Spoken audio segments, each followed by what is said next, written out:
উত্তপ্ত করে রেখেছে। তীব্র নিন্দা জানাচ্ছি। সেই সাথে আমরা বলতে চাই, মিছিলটা করলাম, আমার পূর্ববর্তী বক্তারা কোনো বলল না, কারণ জুলাই কেন সৃষ্টি হলো।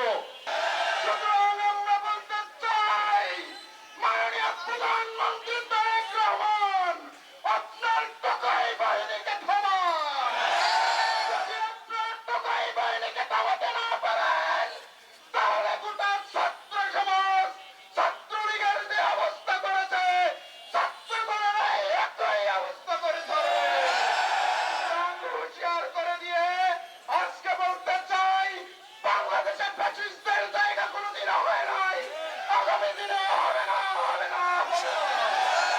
জুলাই বিপ্লবের স্বপ্নকে বাস্তবায়নের দাবিকে সামনে রেখে আজকের এই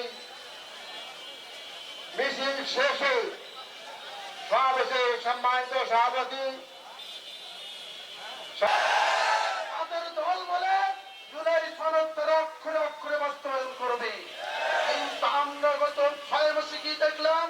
অক্ষর তো দূরের কথা, দাড়ি কামাল সেমিকোলনও খুঁজে পাই না।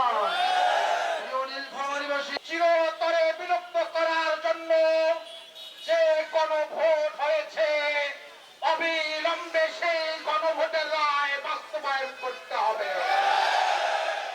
আর যদি আমরা গভীর উদ্যোগে লক্ষ্য করছি, আবুল সাঈদ মুগ্ধ সহ 14শত শহীদ জীবন দিয়েছে, জীবন দিয়ে আমাদেরকে এই জমিনে এই দেশে